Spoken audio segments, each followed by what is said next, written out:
Bismillah, Assalamualaikum warahmatullahi wabarakatuh. Innal hamdalillah nahmaduhu wa nasta'inuhu wa nastaghfiruh wa na'udzu billahi min shururi anfusina wa min sayyiati a'malina. May yahdihillahu fala mudilla lahu wa may yudlilhu fala hadiyalah. Wa asyhadu an la ilaha illallah wahdahu la syarika lah. وأشهد أن محمدا عبده ورسوله صلى الله عليه وسلم. قال الله تبارك وتعالى: يا أيها الذين آمنوا اتقوا الله حق تقاته ولا تموتن إلا وأنتم مسلمون. يا أيها الناس اتقوا ربكم الذي خلقكم من نفس واحدة وخلق منها زوجها وبث منهما رجالا كثيرا ونساء واتقوا الله الذي تساءلون به والأرحام إن الله كان عليكم رقيبا. يا أيها الذين آمنوا اتقوا الله وقولوا قولا سديدا يصلح لكم أعمالكم ويغفر لكم ذنوبكم ومن يطع الله ورسوله فقد فاز فوزا عظيما. أما بعد، فإن أصدق الحديث كتاب الله وخير الهدى هدى رسول الله صلى الله عليه وسلم وشر الأمور محدثاتها وكل محدثة بدعة وكل بدعة ضلالة وكل ضلالة في النار. Alhamdulillah, segala puji hanya untuk Allah Tabaraka wa Ta'ala. Dialah zat yang memberikan nikmat dan kebaikan kepada hamba, yang bila disyukuri nikmat-nikmatnya maka Allah akan menambahkan nikmat-nikmat itu di waktu berikutnya. Salawat dan salam tak lupa kita ucapkan untuk nabinya Nabi Muhammad sallallahu alaihi wasallam. Moga-moga Allah tabaraka wa taala senantiasa memberikan taufik dan hidayahnya kepada kita agar kita senantiasa berada di atas ketaatan kepada Allah dan Rasulnya sampai akhir hidup kita. Kita lanjutkan pembahasan fikih haji dan umrah. Dan kita masuki berikutnya adalah tentang sunnah-sunnah tawaf. Sunnah-sunnah tawaf, yaitu hal-hal yang disunnahkan dalam pelaksanaan manasik tawaf. Baik para hamba Allah rahimani wa rahimakumullah. Yang pertama, sunnah tawaf itu adalah berwudu sebelum bertawaf. Walaupun ada sebagian ulama yang berpendapat bahwasanya berwudu ketika hendak tawaf itu merupakan kewajiban. Ya, hukumnya diwajibkan menurut sebagian ulama. Kenapa? Karena mereka berdalilkan dengan hadis yang pertama adalah bahwasanya ya, seperti yang disebutkan di sini berdasarkan hadis Ibunda Aisyah radhiyallahu anha, beliau mengatakan inna awwala syai'in bada bihi an-nabiy sallallahu alaihi wasallam hina qadima annahu tawadda'a tsumma tafa bil baiti. Bahwasanya sesuatu yang pertama sekali Nabi sallallahu alaihi wasallam memulakan dengannya ketika datang sampai di Mekah adalah bahwa beliau itu berwudu kemudian beliau bertawaf di Ka'bah. Demikian. Hadisnya diriwayatkan oleh Imam Bukhari, Imam Muslim. Nah, sebagian ulama mengatakan ini menunjukkan wajibnya berwudu ketika hendak tawaf, karena ini yang selalu dilakukan Nabi SAW ketika hendak tawaf. Nah, seperti itu. Ya, adapun ulama yang lain mengatakan bahwa ini hukumnya sunat saja, karena sekedar perbuatan Nabi Shallallahu Alaihi Wasallam. Ya. Dan mereka mengatakan bahwasanya ya, wudu itu bukanlah ya masuk ke dalam keumuman sabda Nabi sallallahu alaihi wasallam yang beliau mengatakan khudhu anni manasikakum, ambillah dariku ya manasik-manasik kalian, yaitu manasik haji maupun umrah. Baik para hamba Allah rahimani wa rahmakumullah, dalil berikutnya yang menyatakan bahwasanya eh, wudu itu merupakan hal yang wajib ketika hendak tawaf, ya. Karena ada hadis yang berbunyi seperti ini, at-tawafu bil baiti salatun illa annallaha abaha fihi al-kalam. Tawaf di Ka'bah itu adalah salat, kecuali hanya saja boleh Allah membolehkan berbicara di dalamnya. Demikian. Nah, ini saja yang dia dibolehkan berbicara, ya. Kalau begitu karena dia merupakan sholat, maka apa saja yang diwajibkan ketika hendak sholat, maka demikian pula diwajibkan ketika hendak tawaf, begitu cara pendalilannya. Ya. Namun sebagian ulama yang mengatakan ini hukumnya sunnat, ya, mereka mengatakan ini hadisnya nggak sampai kepada Rasulullah, ya. Ini hanya hadis yang sampai kepada Ibnu Abbas saja radhiyallahu anhuma, begitu, ya. Wallahu ta'ala alam, yang jelas berwudu itu disyariatkan. Masalah hukumnya para ulama berbeda pendapat, ya. Ya wudu sajalah, ya kan. Wudu saja karena tentunya itu bagus, ya. Baik para hamba Allah rahimani wa rahimakumullah.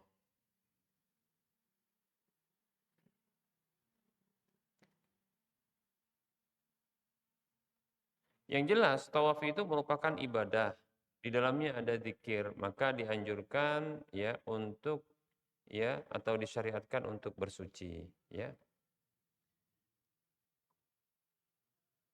Dalam hadis yang menyebutkan ada seorang laki-laki yang mengucapkan salam kepada Nabi Shallallahu alaihi wasallam, namun Nabi sallallahu alaihi wasallam tidak menjawab salamnya sampai beliau menghadapkan diri beliau ke dinding. Lalu beliau pun melakukan tayamum, ya, menepukkan tangan beliau pada dinding tersebut lalu mengusapkan wajah dan telapak tangan, kemudian baru menjawab salam sebagaimana dalam hadis riwayat Abu Daud. Demikian.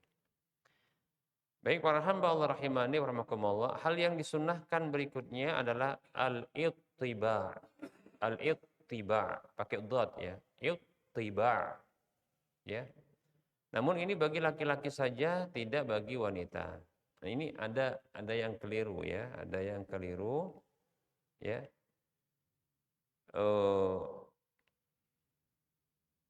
Yang keliru kalau sampai ini dinyatakan ya syariat juga bagi perempuan, bukan bagi laki-laki. Apa itu ittiba? Ittiba itu adalah ya membuka bahu kanan ketika hendak tawaf, ya. Jadi tidak diselempangkan ke bahu, tapi dia dililitkan ke bawah ketiak. Baru nanti dia diselempangkan ke bahu kiri, demikian, ya. Jadi membuka bahu kanan, ya, itu ittiba. Nah, ittiba ini tentunya tidak boleh bagi perempuan. Coba bayangkan kalau ada perempuan yang melakukan seperti ini, nggak jadi tawaf nih semuanya, ya. Baik para hamba Allah rahimani wa rahimakumullah, ya. Baik para hamba Allah rahimani wa rahimakumullah, mudah-mudahan ittiba ini bisa dipahami, ya. Yang jelas ittiba ketika hendak tawaf, ya, ya, itu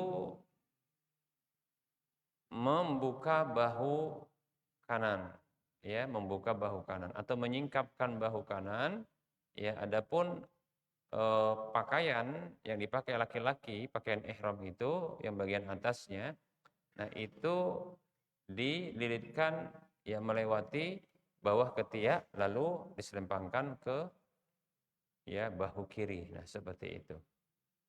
Nah, ini berdasarkan hadis Nabi sallallahu alaihi wasallam, itu hadis dari Ya'la ibnu Umayyah radhiyallahu anhu. anna Nabiyya sallallahu alaihi wasallam tawafa muttabi'an.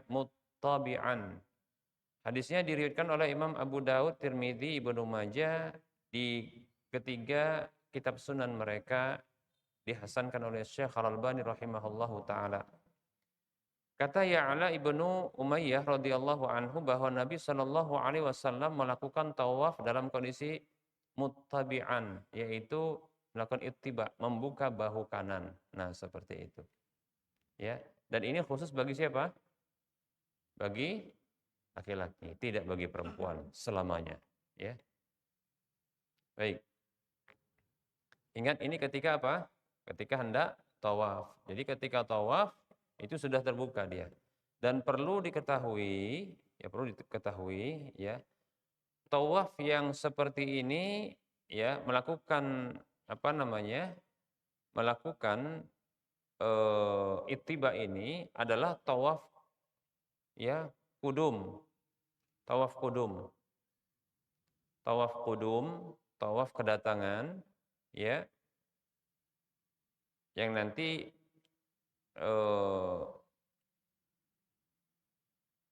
setelah itu melakukan ya sa'i setelah itu ya, atau contohnya adalah tawaf rukun umroh ya, tawaf rukun umroh. Nah ini melakukan apa? Ittiba, karena ketika umroh itu masih dalam kondisi ihram, pakai pakaian ihram ya. Nah begitu juga bagi orang yang tawafnya sekedar ziarah saja, ya bagi orang yang ya menunda melakukan sa'i ketika itu. Ini menurut mazhabnya Hanafi dan Syafi'i. Sementara dalam mazhab Hambali, tawaf kudum itu apa? Tawaf ittiba itu tidak dilakukan kecuali hanya dalam tawaf kudum saja. Tapi pendapat yang kuat wallahu taala alam ya, ittiba yaitu membuka bahu kanan ya ketika tawaf itu hanya berlaku pada tawaf kudum kedatangan. Tawaf umrah itu tawaf rukun umrah itu. Ya. Nah, demikian para hamba Allah rahimani wa rahimakumullah. Oleh karenanya dalam kondisi tidak menggunakan pakaian ihram ya, itu kalau mau tawaf ya tidak ada ittiba'nya. Ya, tidak ada ittiba'nya, demikian. Seperti tawaf sunat contohnya. Begitu juga tawaf ifadah. Tawaf ifadah itu sudah tidak pakai apa? Tidak pakai pakaian ihram. Ya. Maka tidak mengapa untuk ya tidak melakukan ittiba, demikian. Baik para hamba Allah rahimani wa rahimakumullah. Ya, para ulama mereka berbeda pendapat tentang hukum ittiba ini. Ya, jumhur ulama mengatakan hukumnya sunnat, ya. Sunnat hukumnya bagi laki-laki, tidak bagi perempuan. Sementara ulama yang lain mereka berpendapat bahwasanya ya hukumnya adalah wajib. Demikian.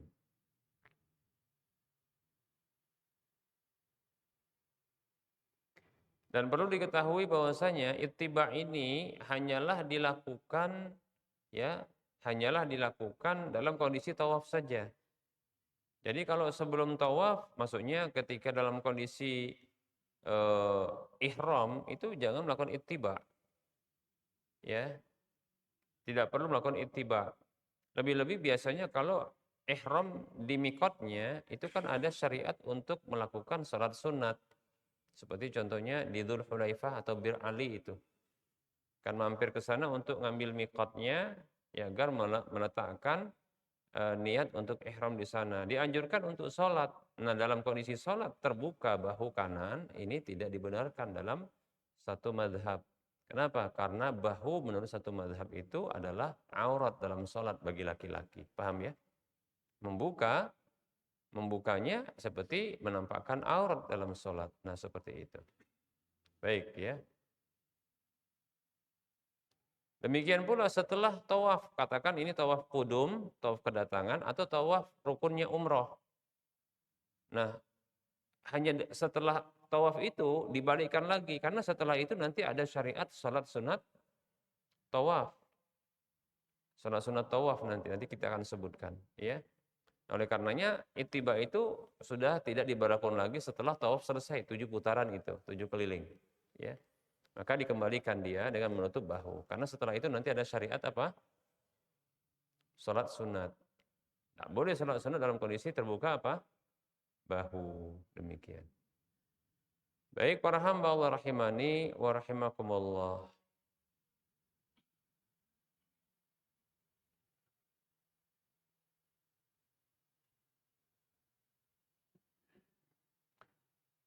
Para hamba Allah rahimani wa rahimakumullah.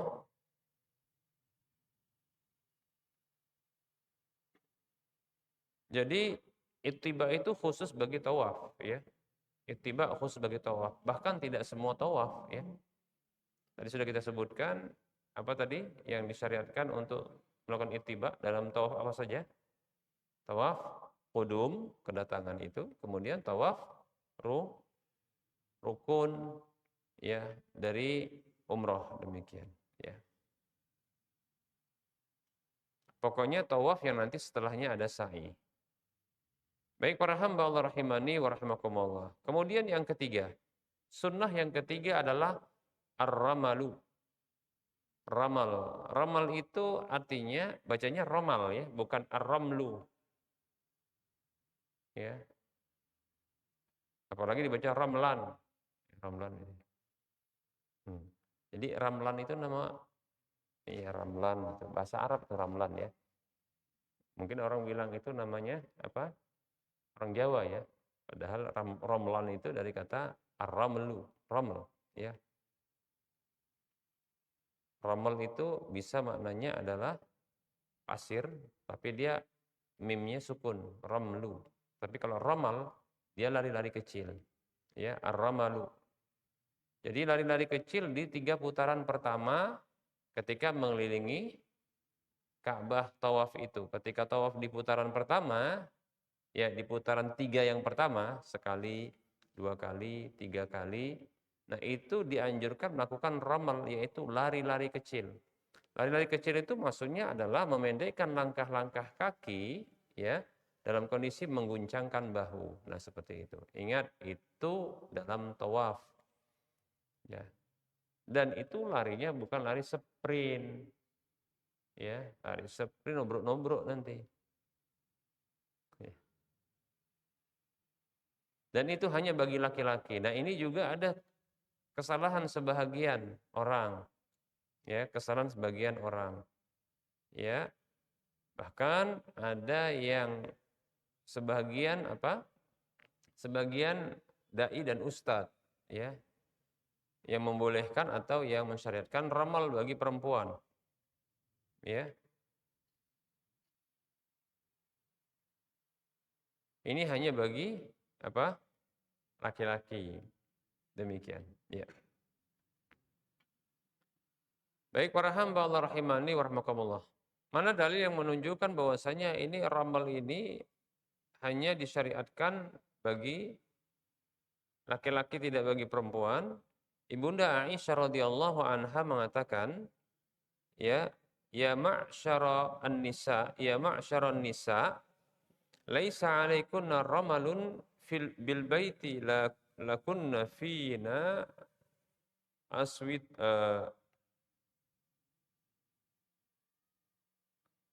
uswatun, lakunna fina uswatun. Hadis ini hadis yang diriwayatkan oleh Imam Baihaqi dan Ibnu Abi Syaibah dengan derajat, ya, hasan li ghairihi. Ibunda Aisyah radhiyallahu anha mengatakan, wahai para wanita, tidak ada keharusan bagi kalian melakukan ramal di Ka'bah itu. Ya, sungguh bagi kalian itu, ya, di tengah-tengah kami itu ada apa? Ada teladan. Baik para hamba Allah rahimani wa rahimakumullah. Hal yang senada juga pernah diriwayatkan dari Ibnu Umar, Abdullah Ibnu Abbas. Yang kalau dari Abdullah Ibnu Umar sahih hadisnya, ya. Baik para hamba Allah rahimani wa rahimakumullah. Hadisnya diriwayatkan oleh Imam Baihaqi dan Ibnu Abi Syaibah. Baik para hamba Allah rahimani wa rahimakumullah. Jadi ramal ini, ya, ramal ini khusus bagi siapa? laki-laki, tidak bagi perempuan. Jadi ada yang khusus bagi laki-laki saja.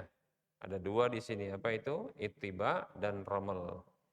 Ya, sebenarnya juga memakai pakaian ihramnya ya.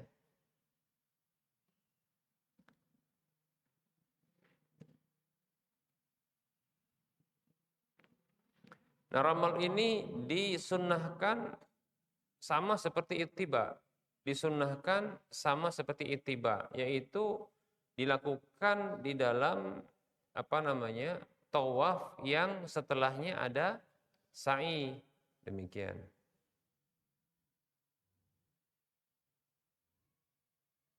Berdasarkan hadis Abdullah bin Abbas radhiyallahu anhuma, ia mengatakan, "Qadima Rasulullah sallallahu alaihi wasallam wa ashabuhu Makkah wa qad wahanathu humma Yatsriba." Rasulullah sallallahu alaihi wasallam dan para sahabat beliau itu datang ke Mekah, itu dari Madinah ke Mekah. Dalam kondisi ya mereka mengalami demam Yatsrib, itu demam Madinah, ya.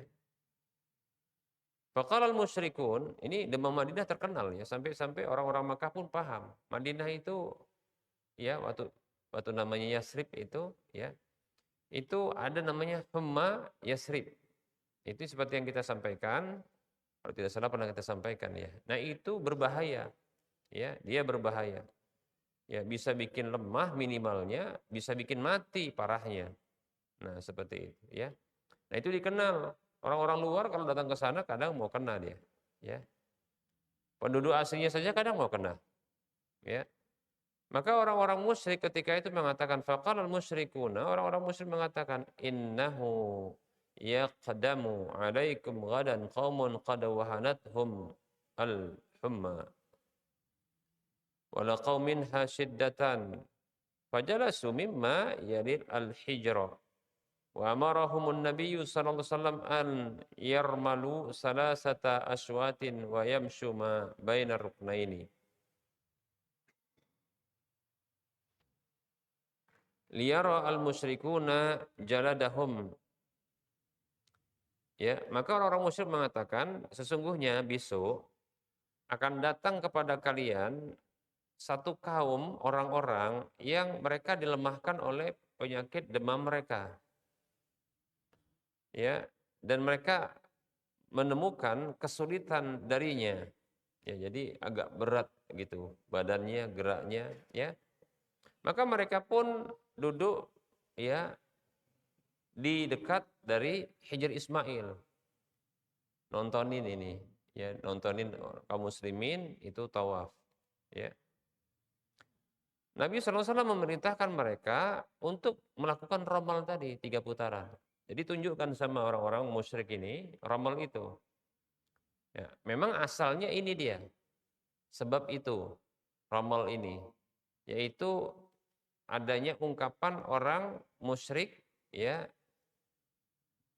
tentang Rasulullah dan para sahabat ya, Rasulullah SAW dan para sahabat radhiyallahu anhum ajma'in yang mereka ini kena demam Yatsrib ya, dan ini akan lemah.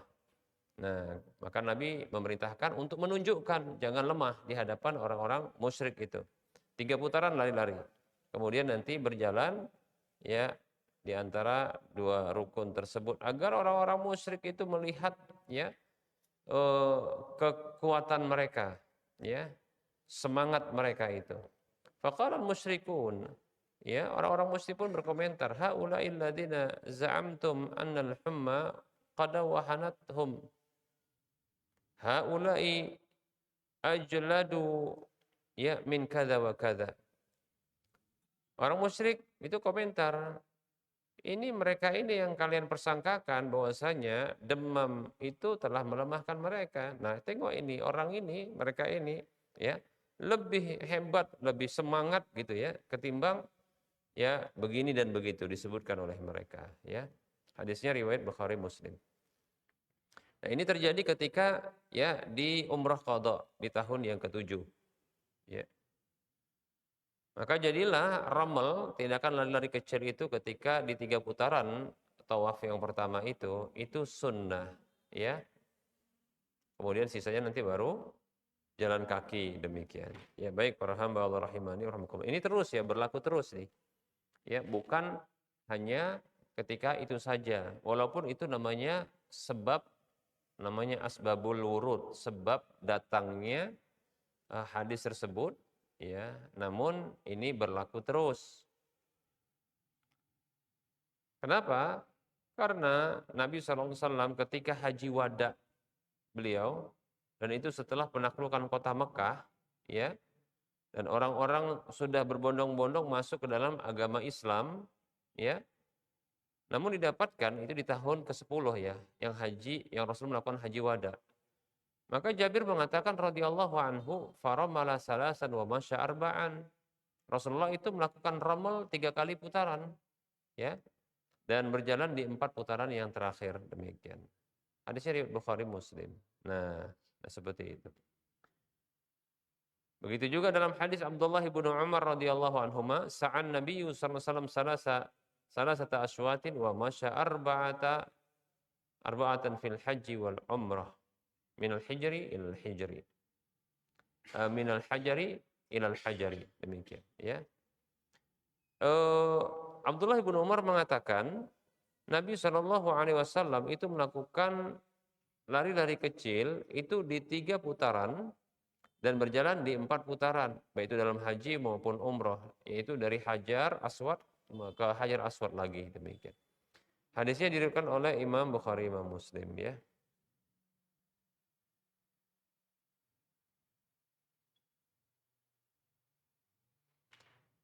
Nah, jadi ramal ini berterusan, ya, terus sunnah yang tidak ditinggalkan, ya, sampai hari kiamat ini terus, ya. Kalau melakukan tawaf, ya, tapi tawafnya ini tawaf yang setelahnya ada sa'i, ya. Jadi kalau tawaf contohnya tawaf sunat nggak perlu lari-lari kecil, nanti diketawain nanti ngapain lari kecil, ya. Jalan kaki, ya. Tapi kalau dia tawaf yang setelahnya ada sa'i, ya, maka di sini dianjurkan untuk melakukan lari-lari kecil. Wallahu a'lam.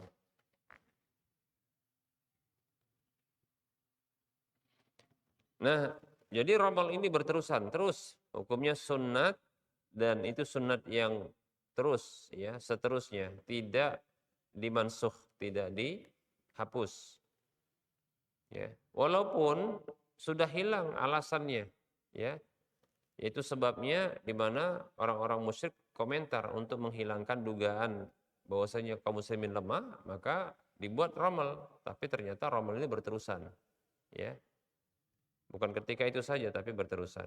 Mana dalilnya?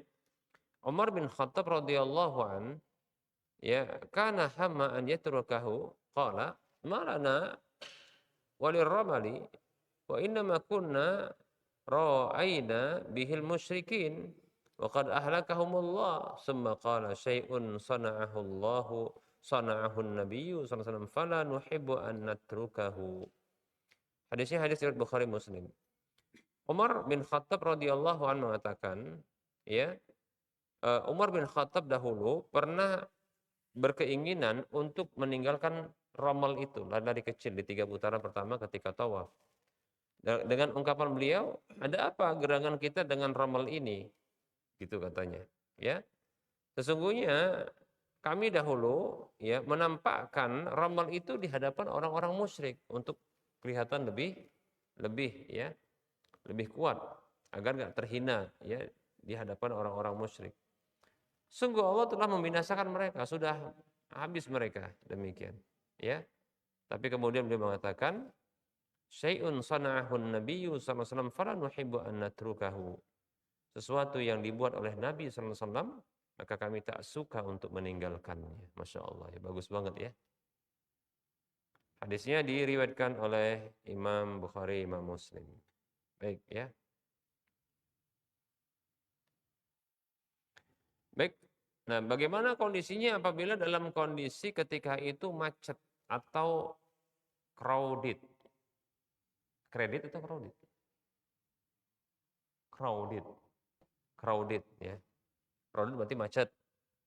Iya.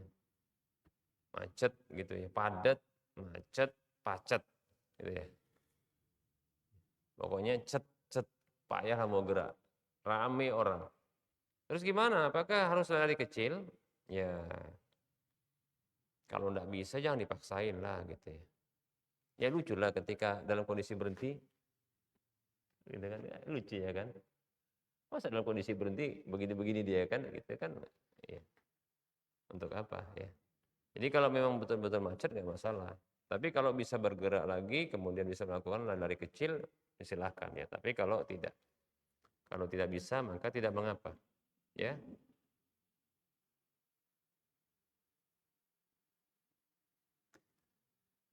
Baik para hamba Allah rahimani wa rahimakumullah. Dan tak perlu untuk diganti atau dibadalkan. Contohnya, oh ini nggak bisa ini. Kalau gitu satu putarannya harus diganti romalnya, ya, lari kecilnya. Nggak perlu ya. Demikian. Karena ada sebab.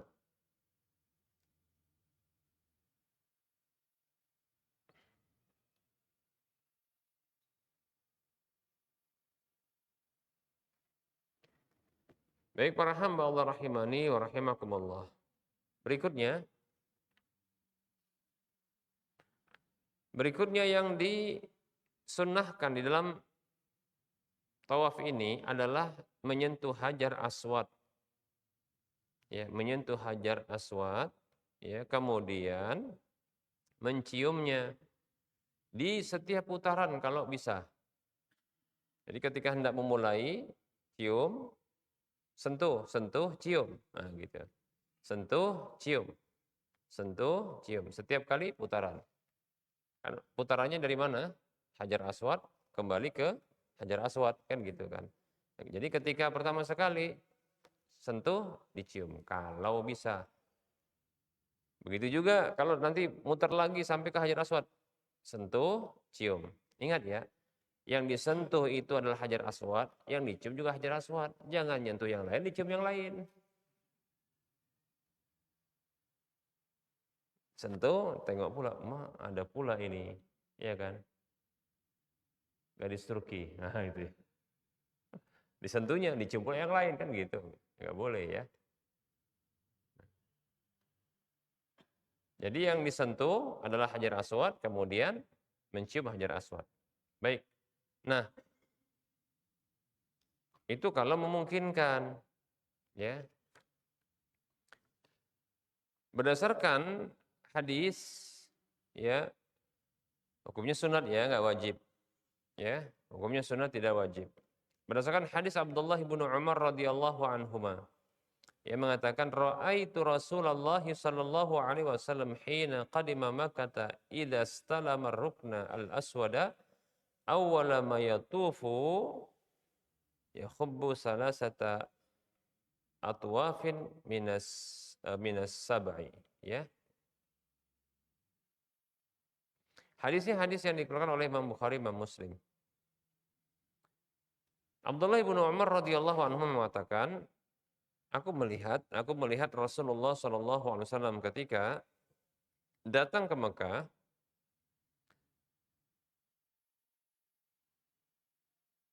apabila beliau ya menyentuh rukun, yaitu sudut yang ada Hajar Aswadnya itu, ya, pertama sekali yang beliau lakukan, ketika itu pertama sekali yang beliau lakukan itu seperti itu. Lalu beliau melakukan, ya, lari kecil di 3 putaran yang pertama dari 7 putaran tersebut. Sisanya berapa? 4, ya. Itu jalan kaki. Demikian. Nah, ini menyentuh Hajar Aswad. Demikian. Ada riwayat yang lain dari Nafi' rahimahullahu taala yang mengatakan raaitu Ibnu Umar radhiyallahu anhuma istalama al-hajara biyadihi summa qabbala yadahu wa qala ma taraktuhu mundu raaitu Rasulullah sallallahu alaihi wasallam yaf'aluhu. Hadisnya riwayat Muslim.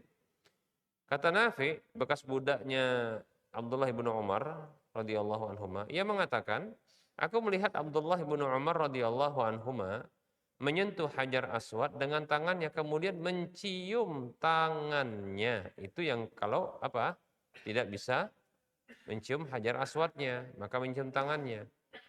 Waqala, dan beliau mengatakan, aku tidak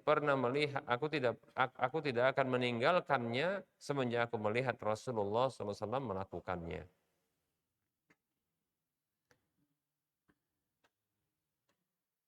Baik ya. Nah, Umar bin Khattab radhiyallahu an juga pernah ya mencium Hajar Aswad, ya. Beliau mengatakan, "Laula anni ra'aitu Rasulullah sallallahu alaihi wasallam qabbalaki ma qabbaltuki." Ya. Hadisnya diriwayatkan oleh Imam Bukhari dan Muslim. Apa kata Umar radhiyallahu an? Andaikan aku tidak melihat Rasulullah sallallahu alaihi wasallam menciummu, aku nggak akan pernah menciummu. Ya, demikian. Nah, ini jadi tindakan yang pertama sekali adalah ya mencium, menyentuh dan mencium kalau mampu. Tapi kalau tidak mampu untuk menciumnya, ya maka cukup menyentuh, ya lalu mencium tangan yang menyentuh Hajar Aswad. Jadi kalau nggak bisa menyentuh dan mencium Hajar Aswad, maka cukup menyentuh dan mencium tangan yang menyentuh Hajar Aswad. Bisa dipahami? Ya, itu tadi hadisnya Nafi' tadi ya.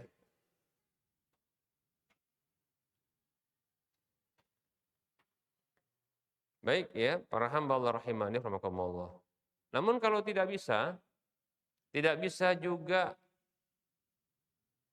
menyentuhnya, maka ya memberikan isyarat saja, ya, memberikan isyarat ke apa?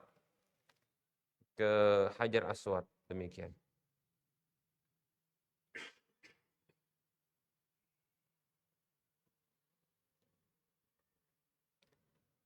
Padat orang, ya. Jadi kita urutkan. Jadi kalau seandainya ada peluang untuk bisa menyentuh dan mencium Hajar Aswad, menyentuh Hajar Aswad dan menciumnya, maka lakukan. Ini yang paling utama. Hukumnya sunat. Ya. Kalau tidak bisa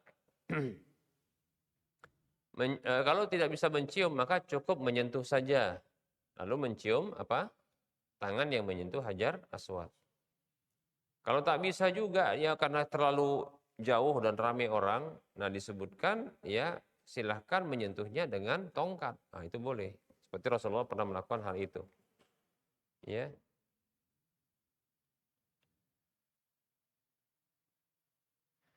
Sebagaimana dalam hadis yang diriwayatkan oleh Imam Bukhari dari Abdullah bin Abbas radhiyallahu anhuma, ya.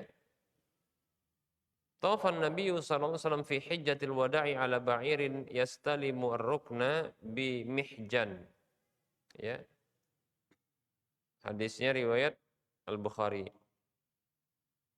Kata Abdullah bin Abbas radhiyallahu anhuma, Nabi sallallahu alaihi wasallam pernah tawaf di dalam haji wada dahulu di atas unta. Jadi naik kendaraan ketika itu. Ya. Beliau menyentuh rukun atau sudut yang ada Hajar Aswadnya, tapi dengan alat ya mihjan, ya. Dengan benda, ya. Allahu a'lam mihjan ini apakah dia alat perang? Apa itu mihjan? Di situ apa? Tongkat. Ya, tongkat. Ya. Nanti tongkatnya dicium. Dalam tambahan riwayat Muslim disebutkan, ya, hadisnya Abu Tufail disebutkan wa yuqabbilul mihjan, dan beliau pun mencium mihjannya, yaitu tongkat tersebut. Ya. Hadisnya diriwayatkan oleh Imam Muslim, ya.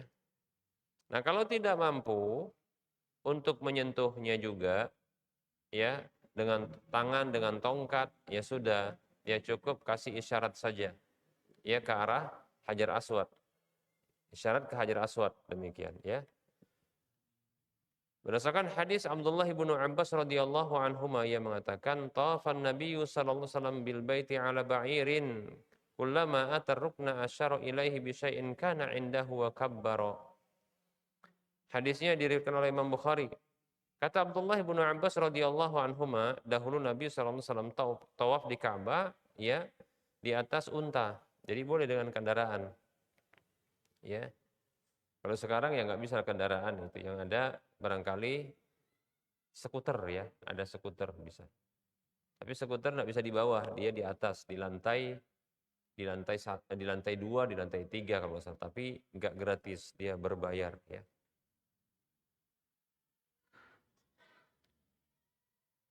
Berbayar. Nah, setiap kali kata Abdullah bin Abbas radhiyallahu anhu, setiap kali beliau mendatangi rukun sudut yang ada Hajar Aswadnya itu, beliau memberikan isyarat dengan sesuatu ke arahnya yang ada padanya, sesuatu yang ada pada beliau kasih isyarat gitu ya, dengan tangan, dengan sesuatu begitu ya. Dan beliau bertakbir Allahu Akbar gitu. Jadi ya kalau ada tambahannya bismillah Allahu Akbar. Seperti dalam hadis Abdullah bin Umar, beliau mengatakan annahu kana idza istalama rukna qala bismillahi Allahu Akbar. Dahulu Abdullah bin Umar itu tatkala menyentuh rukun beliau membaca bismillah Allahu Akbar. Demikian hadisnya diriwayatkan oleh Imam Abdul Razak Baihaqi, disahihkan oleh Al-Hafidz Ibnu Hajar Al-Asqalani. Baik, ya baik para hamba Allah rahimani wa rahimakumullah. Nah, itu menyentuh ya, menyentuh Hajar Aswad setiap kali apa? Setiap kali melewatinya. Demikian dalam setiap putaran. Menyentuh, mencium. Kalau tak bisa apa tadi? Kalau nggak bisa ngapain? Menciumnya. Maka menyentuh dengan tangan, lalu mencium tangan. Kalau tak bisa juga karena jauh, maka dengan alat. Kalau bisa contohnya ada sesuatu yang bisa, ya. Tapi jangan pula gini ya. Gitu contohnya pas lagi agak jauh, yang bisa nyentuh adalah contohnya ada seorang gadis bisa nyentuh. Jangan dicium tangan dia. Dengan alasan, wah dipegang tangannya, ya kan minta tolong dia yang kesanakan gitu kan, pegang, nanti diciumkan tangannya gitu ya. Nanti disuruh nikahin nanti. Nggak gitu, pakai alat ya. Tadi pakai apa? Tongkat. Nah gitu. Nah kalau tak bisa juga, maka gimana? Kasih isyarat ya dengan baca apa? Bismillah Allahu Akbar atau takbir Allahu Akbar saja bisa ya. Bismillah Allahu Akbar boleh atau Allahu Akbar saja, demikian. Baik, ini saja materi yang bisa kita sampaikan. Kita buka sesi soal jawab. Baik ya. Yang mau bertanya dipersilahkan.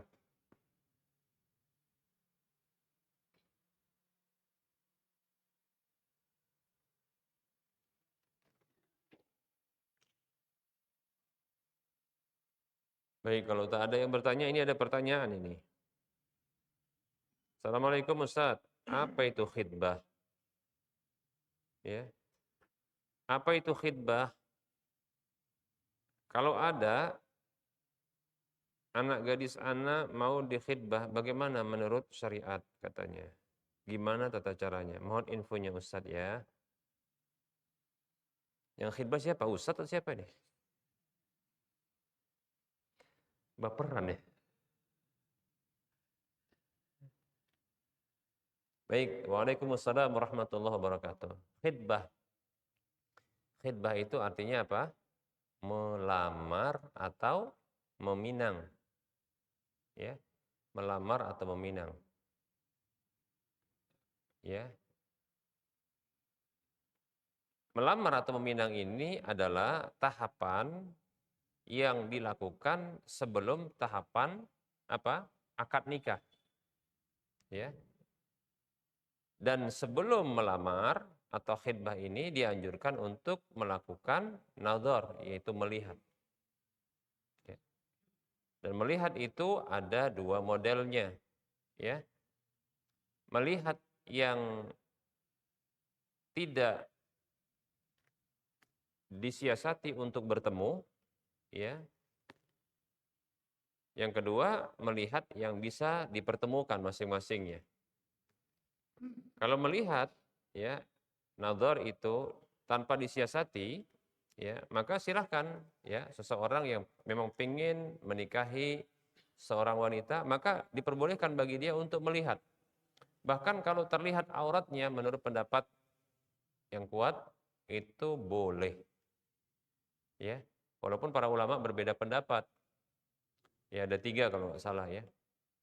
Yang pertama adalah pendapat yang mengatakan bahwasanya kalau nazar lihat itu harus ya yang boleh terlihat adalah apa yang boleh terlihat ya ketika dia sholat.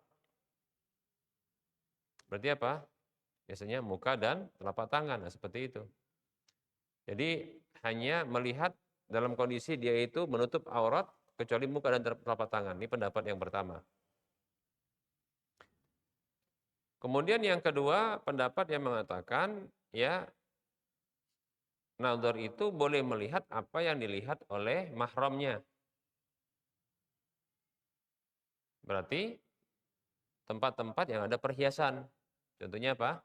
Leher sampai sini ya, berarti ini boleh terlihat. Kemudian ini karena di sini ada gelang kan gitu kan. Kemudian anting, nah berarti ya ini tetap buka. Jadi boleh terlihat. Demikian. Atau kaki. Jadi betis itu boleh dilihat. Nah itu mahram. Di hadapan mahram seperti itu. Ya kalau pakai mazhab ini pastikan ya, pastikan ya. Ini kalau salah pendapat Maliki atau siapa. Tapi ini jumhur kalau nggak salah yang ini, ya. Wallahu a'lam. Yang jelas ini pendapat yang lebih banyak ini.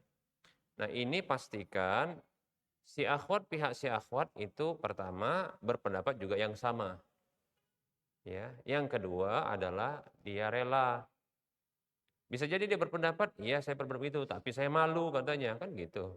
Dia nggak bisa, nggak mau ditengok. Contohnya bilang, "Ya, ukhti, saya mau lihat apa rambut kamu," katanya. "Ish," katanya. Malu dia, oh, udah merah padam. Malah nanti apa? Di diduga macam-macam, ini ikhwan apalagi modelnya udah kemarin ditengok, yang ini yang lain tengok lagi. Wah, ini nador-nador ini. Sampai dia abu-abu. Abu-abu, nador-nador. Kan gitu kan? Sukanya lihat-lihat kayak gitu. Nah, pendapat yang ketiga ini pendapat Ibnu Hazm, itu boleh melihat seluruh auratnya. Jadi diumpamakan seperti suaminya. Nah, gitu. Jadi bisa lihat aurat besarnya. Boleh kata Ibnu Hazm. Gawat. Siapa yang mau kayak gitu? Nador. Saya mau lihat katanya, mau gawat itu. Aduh. Yang Allahu alam sebenarnya semua pendapat ini itu bisa di apa? Di diberlakukan, ya. Dari sisi mana? Sebenarnya dari sisi apa namanya? Dari sisi di mana Ibnu Hazm berpendapat bahwasanya boleh untuk melihat karena beliau mendasarkan kepada hadis di mana salah seorang sahabat mengatakan kepada Nabi SAW, ya, ya kata kata sahabat tersebut, ya, "Wahai Rasulullah, aku mengkhidbah seorang wanita." Maka Rasulullah tanya, "Apakah kamu sudah melihatnya?" "Belum." Ya, "Undur ilaiha," kata Rasulullah, "lihatlah kepada dia." Disebutkan lihat kepada dia, dia itu maksudnya zatnya, berarti seluruhnya. Boleh. Nah, gitu. Dalam hadis yang lain ada sahabat yang dia mempraktekkan itu dengan cara diam-diam. Jadi diikuti perempuan, dikintilin, diikuti gitu ya, sampai ke kebun yang itu kebunnya tertutup. Nah, perempuan kalau dia tertutup, tentunya di kebun itu dia bisa buka-bukaan. Dan di kebun itu biasanya ada juga apa? Sumur, bisa mandi dia kan gitu kan. Ya. Dia naik ke atas, dia ngintip, ketahuan sama orang. "Anta," katanya, "kamu sahabat Nabi, ngintip." Nah gitu kira-kira kan gitu. Maka langsung dia berdalil, ya kan. Sesungguhnya ya, aku mendengar Rasulullah bersabda, apabila ya terdapat dalam hatimu keinginan untuk mengkhidbah seorang wanita, maka lihatlah kepada dia. Ya. Nah, itu dalilnya. Oh, jadi yang mendengar tadi, oh paham, berarti ini orang mau mengkhidbah. Nah, seperti itu. Nah, jadi kalau contohnya pas lagi lihat atau lagi sekarang ada teropong gitu kan, ditengok gitu kan. Oh, rupanya mandi. Ditengok, diperbesar gitu kan. Boleh tidak? Menurut madzhabnya Ibnu Hazm boleh gitu ya. Tapi jangan lama-lama ya. Tapi jangan pula dia hanya memuaskan nafsunya. Nah, itu penyakit ya. Yang boleh ya ketika memang ada keinginan untuk mengkhidbah ya, yaitu memang melamar. Dan lamar itu sangat dekat sudah dengan pernikahan. Karena tahapan berikutnya adalah akad nikah gitu ya. Tadi pertanyaannya adalah ya, anak gadis saya ini mau dikhidbah, ini gimana? Nah, kalau mengkhidbah, kalau anak gadis kita mau dilamar, ya, maka pastikan yang melamar ini adalah orang yang bagus agamanya dan akhlaknya, gitu ya. Karena Nabi SAW bersabda dalam hadis yang diriwayatkan oleh Imam Tirmidzi dan yang lainnya dengan lafaz yang mirip-mirip, ya. Nabi SAW bersabda, "Idza ja'akum," dalam riwayat yang lain, "idza atakum," dalam riwayat yang lain, idza khataba, ya. Jadi kita ambil hadis yang ini saja, "Idza ja'akum man tardawna dinahu wa khuluquhu fazawwijuhu." Dalam riwayat yang lain, "Fankihuhu," atau "Fa'ankihuhu, fa illam taf'alu takun fitnatun fil ardi wa fasadun kabir." Dalam riwayat yang lain, "Fasadun arid." Ya, maknanya mirip-mirip ya. Kata Nabi SAW, apabila datang kepada kalian, maksudnya kepada wali. Wali ini ceritanya, wali. Ya, kepada wali. Karena idza ja'akum, kum itu adalah laki-laki, maksudnya wali. Man tardawna dinahu wa khuluquhu, orang yang kalian ridhoi agama dan akhlaknya, fazawijuhu, maka nikahkan dia. Maksudnya nikahkan kepada siapa? Anak atau wanita dalam perwalian kita, karena dia datang untuk melamar tadinya. Dalam hadis yang lain itu menjelaskan itu, maksudnya itu adalah melamar. Nikahkan dia. Nah, begitu. Berarti gitu dekatnya itu antara khidbah dengan menikah, kan gitu ya, dengan akad nikah. Nikahkan, ya. Fa illam taf'alu, kalau kalian enggak lakukan itu, takun fitnatun fil ardi, akan berlaku fitnah. Fitnah itu ujian. Ujian, ya, di bumi ini, ya, dan kerusakan yang besar, wa fasadun arid atau wa fasadun kabir dalam riwayat yang lain, ya. Kerusakan yang besar. Jadi kalau ada orang yang bagus agama dan akhlaknya, ya, diridhoi agama dan akhlaknya, maka wajib dia apa? Dinikahkan. Nah, begitu. Jangan ditolak walaupun sudah beristri. Walaupun sudah beristri, bagus agama dan akhlaknya. Maka nikahkan. Kalau enggak, terjadi kerusakan. Terjadi apa? Fitnah. Nah, gitu. Rasulullah memerintahkan itu menunjukkan bahwasanya di sini pasti ada kebaikan. Ya, walaupun para ulama itu berbeda pendapat, hukumnya wajib atau sunat. Ya. Ada ulama mengatakan wajib. Seperti kalau nggak salah Syekh Muhammad bin Shalih Al-Utsaimin itu wajib. Ya, lebih-lebih kalau yang apa? Ternyata si anak mau, anak perempuannya mau. Itu wajib nikahkan. Ya. Ada berpendapat sunat saja demikian.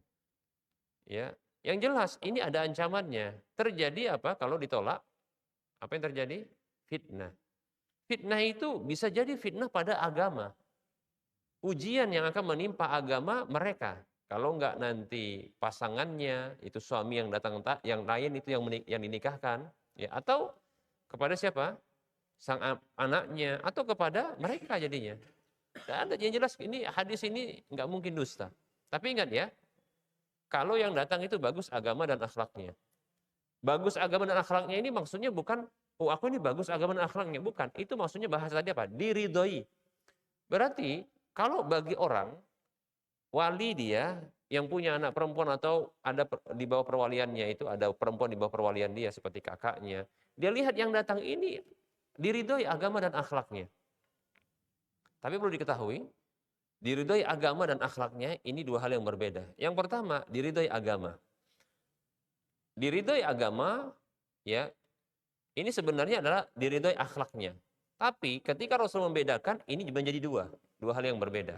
Ini seperti kalau bahasa, ya, idza jtama'a iftaraqa, idza iftaraqa ijtama'a. Kalau dia bergabung penyebutannya, ya, maka iftaraqa dia punya makna yang terpisah-pisah, berbeda-beda. Idza iftaraqa, kalau dia terpisah penyebutannya, satu disebutkan yang lain tidak, seperti contohnya tadi, bagus agamanya, akhlaknya nggak disebutkan, maka ijtama, itu bergabung padanya ada juga kebagusan akhlaknya, paham ya? Rasulullah menyebutkan bagus agama dan akhlaknya, menunjukkan ini dibedakan maknanya. Apa dia bagus agamanya? Orang yang bagus agamanya adalah orang yang dia bersemangat untuk ilmu. Makanya ya, kalau ini punya anak putri, ya, pastikan yang nanti nikah sama putri kita atau saudari kita atau siapapun, ya, itu pastikan dia ini paham agama, bagus agamanya, tamatan pondokan, gitu, ya. Contohnya seperti itu. Atau kalau dia nggak pernah mondok, tapi dia orang yang bersemangat datang di kajian-kajian. Nah, ini bagus agamanya. Makanya saya sering kasih tahu sama para wali-wali itu, wali-wali, bukan wali ini ya, wali Allah, wali para wali perempuan, ya. Untuk kalau cari menantu atau kepada wanita dan laki-laki, kalau cari istri, kalau cari pasangan itu di kajian. Tapi jangan jadikan kajian untuk cari pasangan, paham maksudnya? Ini salah. Oh, ada yang gitu. Ada yang gitu. Ada yang dia sengaja karena kebetulan nikah dia cari, Ustaz saya mau nikah. Tengok tampilannya nggak meyakinkan. Kenapa? Masih potong jenggot, isbal, aduh. Karena dia suka dengan istri, ya pengen dapat istri yang soleha. Ini aja lah. Ya, jujur ya, kalau ini ditawarkan kepada akhwat-akhwat itu belum tentu mau. Kenapa, Ustaz? Katanya. Iya, belum tampak soleh. Nih, mereka itu solehnya, memandang soleh, ini mereka itu ya melihat bahwasanya laki-laki tersebut dia mau ngikut Rasulullah. Diperintahkan, Rasulullah ditiru, nih jenggotan, maka jenggotan. Ya. Cingkrangan juga, Rasulullah perintahkan begitu. Itu standar tampilan gitu. Oh, semangatlah dia. Dan nuntut ilmu. Maka dia semangat nuntut ilmu. Nuntut ilmu dia, nuntut ilmu. Masya Allah. Nggak lama kedengaran entah berapa bulan, Masya Allah. Setahun atau berapa bulan, nikah dia. Nikah. Begitu nikah, dan nikah, hilang di pasaran. Hilang di mana? Hilang di kajian. Hilang dari kajian maksudnya. Udah, walah, pengen cari itu doang dia. Ini salah yang begini. Pantaslah. Liung. Bagus agamanya. Dengan cara hadir kajian. Nah, makanya antum yang punya anak perempuan, kalau jarang kajian, payah nih. Gitu. Tamatan pondok, nah itu bagus insya Allah agamanya. Dari sisi apa? Tampilan lahiriah, mestinya. Kalau tidak dia, Ustaz, masa orang tamat pondok? Kan banyak orang ini sekarang ini nggak hanya tamatan pondok. Oke, maka dia orang yang hadir kajian, semangat kajian. Nah, gitu dia. Kajian hadir, insya Allah bagus itu. Insya Allah bagus agamanya. Satu lagi adalah apa? Bagus akhlaknya. Apa itu bagus akhlaknya? Yaitu orang yang mengamalkan ilmu yang didapatkannya. Kenapa orang yang hadir kajian dikatakan bagus agamanya? Kehadiran dia saja untuk mendapatkan nasihat, ya kan? Untuk diberikan nasihat, menunjukkan bagus itu agamanya karena dia ingin memperbaiki diri. Orang kalau datang kajian, ya itu dia ingin memperbaiki diri, itu menunjukkan bagus agamanya, paham ya? Kalau tapi jarang kajian, pasti lama-lama liung, mulai kasar sama pasangannya nanti, kan gitu. Begitu pasti. Hilang nasihat. Nah, gitu. Nah, kemudian orang yang hadir kajian adalah orang yang terbiasa mendengarkan nasihat. Dan ini nanti mudah ketika contohnya istrinya atau siapa? Suaminya ketika memberikan nasihat, dia nggak sombong. Nah, itu dia. Karena terbiasa mendengarkan nasihat, gitu. Itu bagus agamanya, gitu dia. Makanya saya katakan ciri orang yang bagus agamanya itu datang kajian. Makanya kalau ada yang ngaku manhaj salaf, nggak jarang kajian, itu dicurigai itu. Curigai dia. Makanya kalau mau nikah sama kayak gitu, jangan, oh no way, sabar dulu. Gak bagus itu agamanya. Coba bagaimana nanti dia bisa berinteraksi dengan istrinya dalam kondisi-kondisi yang sulit gitu. Kalau nggak tahu ilmunya, kan gitu kan? Di mana didapatkan itu? Di kantornya, ilmu itu. Di jalanan, di pasar. Enggak, ya di kajian lah. Kan gitu. Makanya itu orang yang bagus agamanya. Nanti ketika dia terapkan itu ilmunya, baru baguslah akhlaknya. Gitu, paham ya?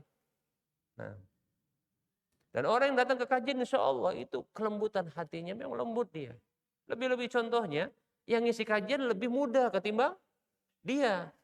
Nah itu di situ dia menaklukkan apa? Hatinya. Nah itu lihat itu, bagaimana dia menaklukkan kesombongannya. Dia mendengar kajian bukan lihat orangnya, tapi lihat apa? Ilmu yang mau didapatkannya. Lihat, di sini dia tawadhu, lembut hatinya. Gitu, nggak sombong dia. Banyak kebaikan itu orang yang hadir kajian itu, orang untuk ilmu. Ya, makanya saya ya jujur, ya, saya jujur. Kalau saya menilai orang itu orang yang hadir kajian, saya nilai orang seperti itu. Tapi kalau orang jarang, makanya saya kadang kalau ada orang bertanya sama saya, tapi dia orang yang jarang kajian, saya kadang malas jawabnya. Kenapa? Kenapa nggak datang ke kajian untuk bertanya gitu? Ustaz sibuk kali dia. Saya sibuk Ustaz, nggak bisa lah. Oke lah, saya jawab. Tapi kadang saya jawabnya dengan agak sedikit gimana gitu. Kenapa? Nggak nunjukkan dia bagus agamanya. Mestinya kan bisa dia datang kajian. Tunjukkan bagus agamanya, gitu ya. Bagus akhlaknya ketika dia bisa mempraktekkan ilmu yang sampai kepada dia. Nah seperti itu. Kalau saya memandang begitu. Memandang orang bagus agamanya, orang yang suka dia kajian, datang kajian. Jujur, saya pun dulu orangnya juga bukan bagus. Tapi dengan kajian berubah, gitu dia, paham ya? Begitu. Semakin sering kajian, kita ternasihati. Mendengar itu meneduhkan hati. Makanya terkadang butuh juga ustadz-ustadz kayak saya gitu ya. Itu duduk dengar kajian untuk juga lembutkan hati. Gitu dia. Karena memang duduk kajian itu bisa melembutkan hati, ya, menghilangkan kesombongan, ya, menghadirkan ketawaduan, menambah ilmu, kan gitu ya. Ada hal-hal yang baru, dan seperti itu. Dan seterusnya. Baik ya. Jadi begitulah kalau mau menikahkan siapa? Kalau menilai apa? Bagus agamanya. Nanti Ustadz ada orang kajian, orang sering kajian, tapi akhlaknya jelek kali. Nah, itu orang nggak bagus akhlaknya. Dia bagus ilmunya, nggak bagus akhlaknya. Karena antara ilmu dan amal itu dua hal yang berbeda, paham ya? Ilmu itu seperti pohon, amal seperti buah. Ada pohon tak berbuah, betul nggak? Nah gitu, hidup dia. Tapi insya Allah ya, terkadang ada orang yang dia memang mau nuntut ilmu. Tapi ketika berubah dia apa namanya? Ketika dia belum dipraktekkan oleh dia ilmunya, tapi dia sudah tahu, tapi belum terpraktekkan. Tapi mudah orang seperti ini untuk apa? Untuk dinasihati. Saya pernah kok ya, saya pernah. Ya, Masya Allah. Padahal sering dengar juga ya, saya yakin pernah dengar itu. Tapi ketika saya nasihati, Masya Allah terdiam dia. Terdiam gitu ya. Sambil mantuk-mantuk dia ngakuin kesalahannya. Ya, ya. Seperti itu.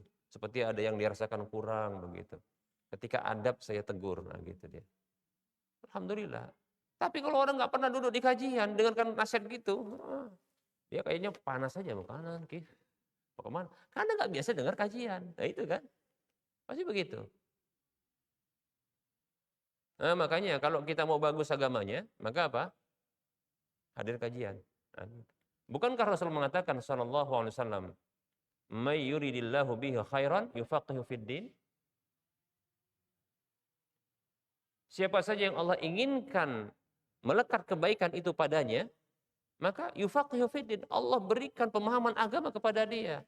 Jadi orang yang paham agama dengan dia duduk di kajian, nggak akan bisa orang itu paham agama kalau nggak duduk kajian, belajar. Nah, itu Allah berikan kebaikan yang terbaik bagi dia. Pasti. Makanya standarnya itu ilmu agama itu pasti. Nah nanti tinggal lihat akhlaknya, gitu loh. Ya, jadi para wali itu melihat ini orang sering kajian nggak?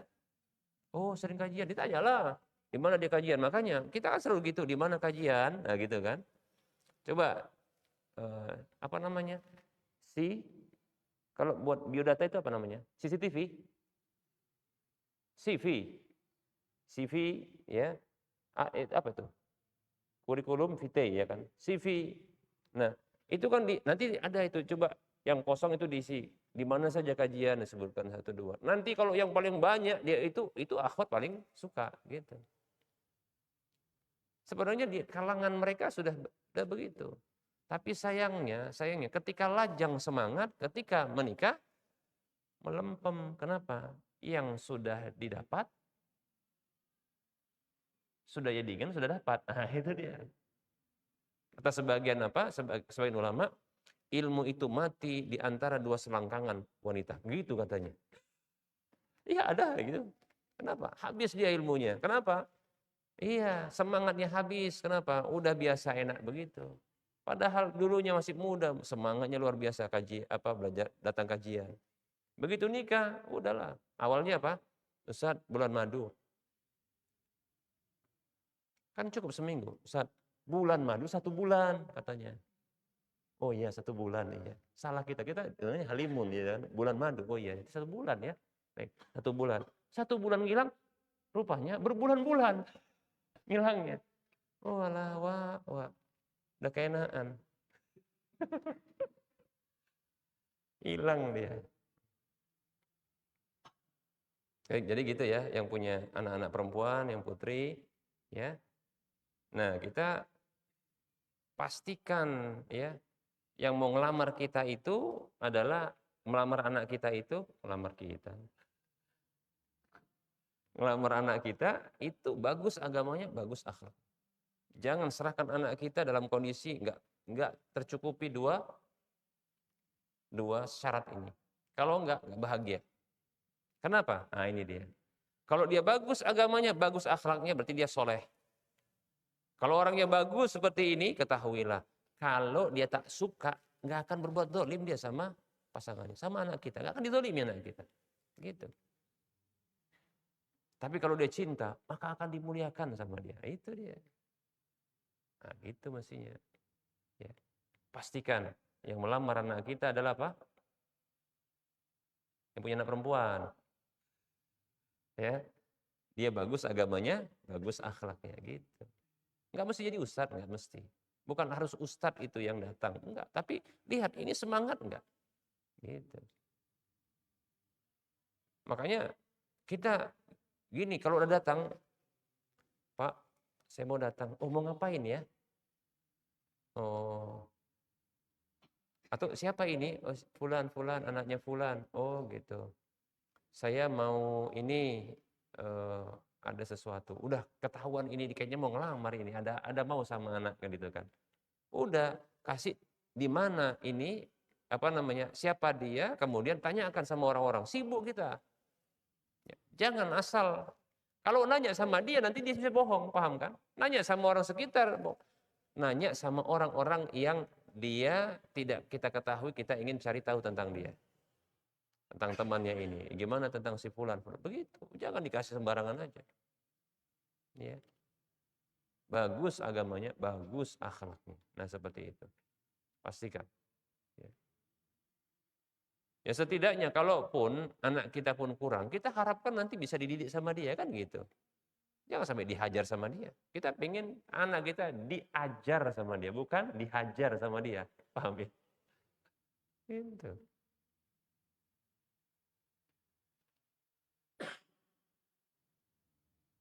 Baik ya.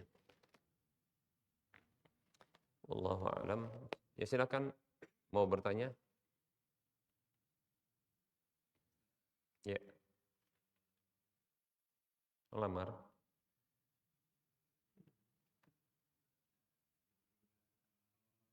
Iya.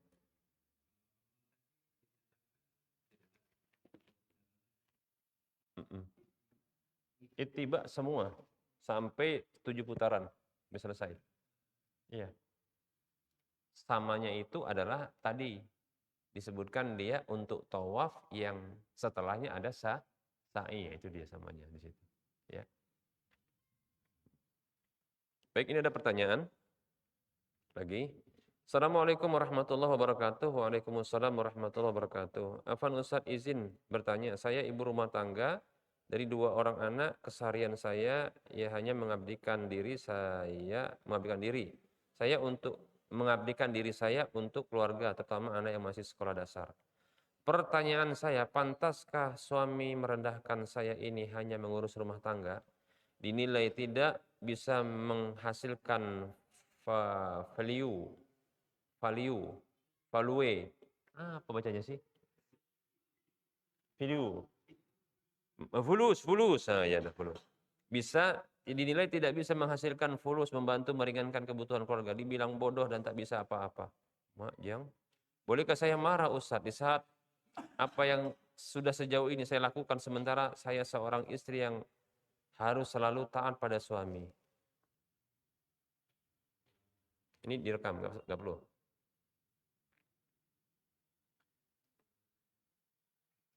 Bismillah, waalaikumsalam warahmatullahi wabarakatuh. Inilah dia istri idaman. Yang beginilah dia istri idaman itu. Yang dia fokusnya kepada tanggung jawabnya. Yaitu ngurusin suami, ngurusin anak, rumah tangga. Itu dia. Begitu. Jangan disuruh istri itu tuh cari apa? Nafkah. Nanti tahu akibatnya. Kalau dia sudah bisa dapatkan nafkah itu, ya, maka dia akan merasa tinggi dari suaminya. Kalau sudah sejajar dia, kita bisa dihinakannya. Ini kalau ada seorang istri seperti ini, mendedikasikan dirinya begini, ini udah bagus. Enggak usah dituntut lebih, itu udah bagus. Itu bahkan yang paling mulia untuk dia. Ini istri idaman, begitu. Dan para suami jangan coba-coba nih saya katakan. Jangan coba-coba kasih peluang istri ya untuk dia mencari nafkah sendiri. Nanti diketiai. Ya. Kalau dia ya yang tidak solehah, tak punya akhlak terpuji. Yang sudah ngaji aja ada yang begini. Ya. Jangan. Jadi kalau saya lihat ini suami ini ingin mengambil keuntungan dari siapa? Istri. Beban nafkah itu bukanlah kepada istri. Beban nafkah kepada suami. Gitu loh, paham ya? Kita. Dengan itulah kita menjadi lebih apa? Lebih tinggi. Kata Allah Subhanahu wa taala, "Ar-rijalu qawwamuna 'alan nisa." Laki-laki itu pemimpin bagi para wanita. Bima faddalallahu ba'dahum 'ala ba'din. Ya, disebabkan apa yang Allah lebihkan. Ya. Dan disebabkan karena ya laki-laki itu menanggung nafkah mereka itu. Sebab ini kita itu punya kelebihan. Selain kita memang ada kelebihan secara fisik kita. Tapi tanggung jawab yang lain adalah kelebihan itu karena adanya pemberian nafkah itu. Itu jadi lebih kita. Maka ketika ini hilang, maka jangan salahkan bila terjadi kita direndahkan oleh istri. Gitu. Nyuruh istri untuk kerja, cari nafkah, itu nyuruh istri untuk dia ya ngambil posisi kedudukan suami. Ganti kelamin aja.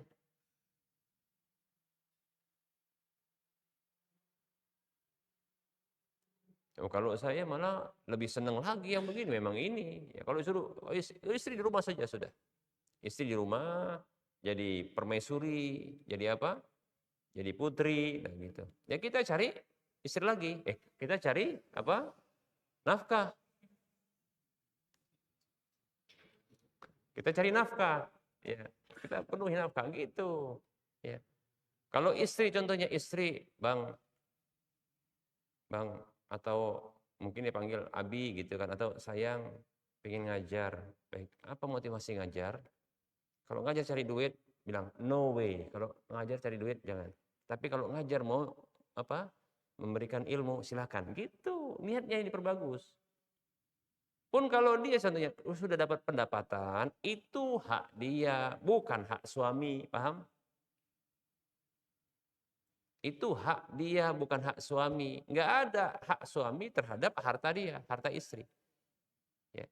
Kewajiban suami adalah memberikan nafkah kepada istri. Walaupun istri punya harta gitu loh. Nah disinilah kelebihan kita. Kalau enggak nanti, aduh diketiai kita, diremehkan kita. Kecuali wanita yang Allah beri rahmat kepadanya. Nah, itu beda lagi. Seperti siapa? Khadijah radhiyallahu anha. Itu harta diberikan kepada Rasulullah. Nah gitu. Tapi nggak menghina, nggak merendahkan Rasulullah. Gitu. Ini wanita yang dirahmati oleh Allah. Jarang-jarang kayak gini. Kan gitu. Jadi kalau ada istri yang Masya Allah udah tahu tugasnya, dia apa? Ngurusin suami, ngurusin anak, rumah tangga. Oh udah bagus banget itu yang mantep itu. Nggak usah dikasih lebih lagi, nggak usah. Gitu. Nah, tinggal kewajiban kita memberikan nafkah sama dia. Tapi jangan kasih semua harta kita sama dia. Paham ya? Secukupnya. Adapun harta kita lebih, ya kita pegang. Jangan pula sudah nanti kita yang usahakan, dikasih semua. Terus nanti kita, dek, minta dek, gitu ya. Kok jadi pengemis baru? Enggak lah. Tuh, ya. Kasih kebutuhannya, kurang kasih, ya kan? Kalau bisa lebihkan. Kata Allah Subhanahu wa taala, "Liyunfiq dzu sa'ati min sa'ati, wa man qudira 'alaihi rizquhu falyunfiq mimma atahu Allah." Ya. Apa itu? Berikanlah, ya, berikanlah orang yang lapang itu, berikanlah dari kelapangannya, ya. Namun siapa saja yang Allah sempitkan rezekinya, maka berikanlah apa yang telah Allah berikan kepada dia. La yukallifullahu nafsan illa ma ataha. Allah tidak memberikan beban kepada sebuah jiwa sesuai dengan apa yang telah Allah berikan kepada dia. Jadi berikan sesuai dengan apa yang dapat. Nah gitu. Ya. Tapi kalau banyak lebih dilebihkan seperti itu. Tapi jangan kasih semua, pegang. Kata Allah SWT, la tu'tus sufaha'a amwalakum. Jangan kalian berikan kepada sufaha itu harta kalian. Semuanya jangan. Ya. Tapi apa? Berikan, sebagian bisa dikelola, sebagian kita pegang. Nah, gitu. Paham ya? Kalau enggak nanti payah nikah lagi, ya kan?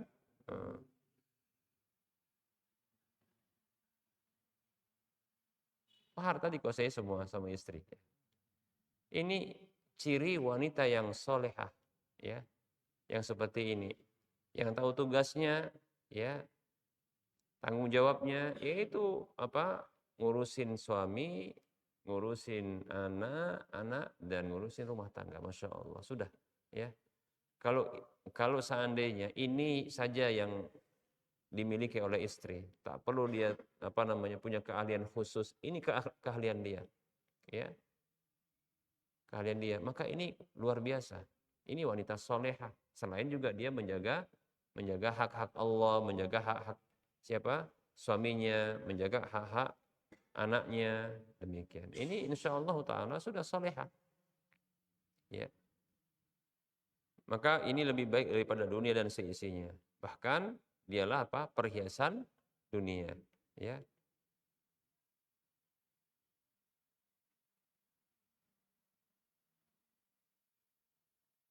Wallahu taala a'lam.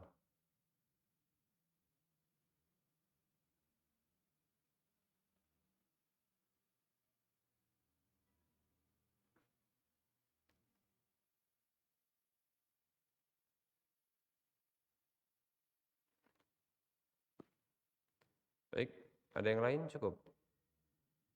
Ada yang lain? Enggak. Ya.